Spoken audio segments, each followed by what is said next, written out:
नमस्कार, स्वागत है आप सभी का भारत केसरी न्यूज में। मैं हूं आपके साथ ज्योति पांडे। खबरों की शुरुआत करेंगे कुछ मुख्य और कुछ बड़ी खबरों से। भारत केसरी न्यूज में हम आपको दिखाएंगे हर राज्य की महत्वपूर्ण और बड़ी खबरें। तो चलिए शुरुआत करते हैं खबरों की। नर्मदा बचाओ आंदोलन की प्रमुख मेघा पाटकर गुरुवार को अपने साथियों के साथ कूची पहुंची। कूची पहुंचकर कूची जिला बनाओ आंदोलन हेतु बुधवार से समाज सेवी सोमेश्वर पाटीदार द्वारा किए जा रहे अनिश्चितकालीन अनशन स्थल पर पहुंचकर आंदोलन का समर्थन किया। इस अवसर पर उन्होंने कहा कि कूची को जिला बनाने की मांग कब से उठाई जा रही है। पिछले कुछ सालों से इन्होंने हर स्तर पर अपनी बात पहुंचाते हुए खून से भी पत्र लिखते हुए सरकार को अवगत कराया, लेकिन निष्क्रिय सरकार ने इनके एक लफ्ज का भी जवाब नहीं दिया। इससे इस बात का पता चलता है कि इस देश में कहीं ना कहीं जनतंत्र का सम्मान कम होता जा रहा है। इसलिए जरूरी है कि जनतांत्रिक व्यवस्था और संस्था के संरचनाओं का विकेंद्रीकरण हो जाए, ताकि लोगों की जो ग्राम सभा है, लोगों के जन जन की मांगे हैं, संभावनाएं, इच्छाएं व प्राथमिकताएं हैं, उसके लिए सरकार को मानना संभव हो जाए। धार जिला विशाल परिसीमन में फैला होने से नर्मदा किनारे बसे गांवों के लोगों की जन समस्याओं के निराकरण हेतु धार तक पहुंचना संभव नहीं है। साथ ही उन्हें पेट्रोल और डीजल का खर्चा भी वहन करना पड़ता है। कूची जिला को जिला बनाने का हम भरपूर समर्थन करते हैं। देखा पूरी रिपोर्ट मुकेश ठाकुर के साथ।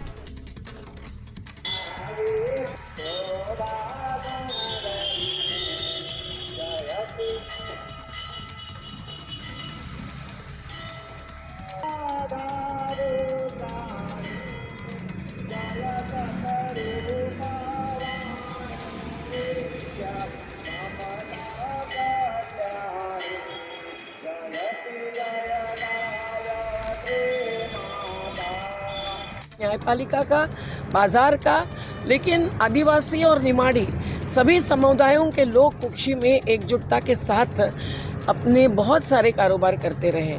तो धार जिले में बैठे रहना और कभी कभार एक आध बार एक विज़िट दे देना, इससे अधिकारियों को यहाँ की जानकारी और प्राथमिकताएं कभी समझ में नहीं आती हैं, न समस्याएं सुलझा सकते हैं। इसलिए हम सोमेश्वर भाई ने इसके पीछे बहुत अपनी ताकत लगाई है और अब बहुत सारे मार्ग अपनाने के बाद इस अहिंसक सत्याग्रह पर उतरने के लिए वो मजबूर है।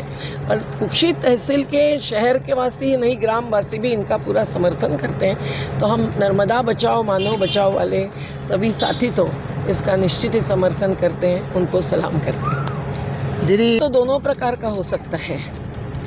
पहाड़ी आदिवासी गाँव में जब एक रास्ता जाता है तो कई बार रास्ते से लकड़ी चोर भी जाते हैं और ज़मीन भी लूटने वाले जाते हैं, और गांव को विस्थापित करने के लिए भी उस रास्ते को काम में लिया जाता है। ये हमारा अनुभव है, महाराष्ट्र के भी आदिवासी क्षेत्र का, मध्य प्रदेश के भी आदिवासी क्षेत्र का। लेकिन मैंने जो कहा कि अगर ग्राम सभा, लोकसभा से ऊंची ग्राम सभा, सही बात, ये हमारा नारा नहीं, हमारा विचार है, हमारी संकल्पना है। और पैसा एक्ट जैसे कानून अब बहुत सारा प्रचार प्रसार उसके आधार पर करते हैं, लेकिन ग्राम सभा के प्रस्ताव और ठहराव को सम्मान देते हैं क्या?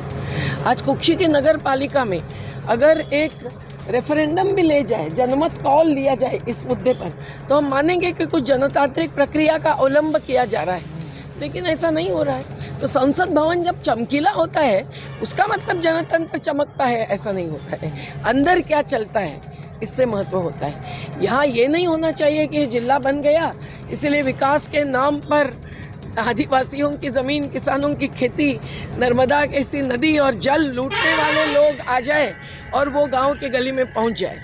हमारी ये भावना नहीं है। ये हो सकता है, उसके लिए संघर्ष करना पड़ सकता है, लेकिन अन्यथा अगर सही में गांव की, गली की, कुक्षी के गरीबों के, मोहल्ले की ज़रूरतें पूरी करनी है, बुनियादी ज़रूरतें जो जीने के अधिकार के, संविधान के अपने अनुच्छेद का हिस्सा है, तो बहुत कुछ हो सकता है। और उसके लिए ज़रूरी है कि कम से कम जिनके सामने जनता जाती है, प्रजा है तो राजा है, तो वो उपलब्ध तो हो जाए। यहाँ से धार जाना भी संभव नहीं। हमारे अलीराजपुर के पहाड़ी के आदिवासियों को धार तहसील में ज़मीन दी और वहाँ घर प्लॉट भी नहीं दिया, सुविधा नहीं दी, क्या संभावना है कि वहाँ जाकर कुक्षी के लोग भी महसूस कर रहे हैं। हमारे नर्मदा किनारे के कुक्षी के गांव का विनाश भी हो चुका है, पर उसके बदले में विस्थापन ने संघर्ष करके अपना हक भी लिया है, और जो बाकी है वो आज भी तरस रहे हैं। कभी इंदौर जाना पड़ता है, कभी धार जाना पड़ता है। यहाँ क्यों नहीं होता है समस्याओं का सुलझाव? ये विकेंद्रीकरण और जनतंत्र की ज़रूरत है।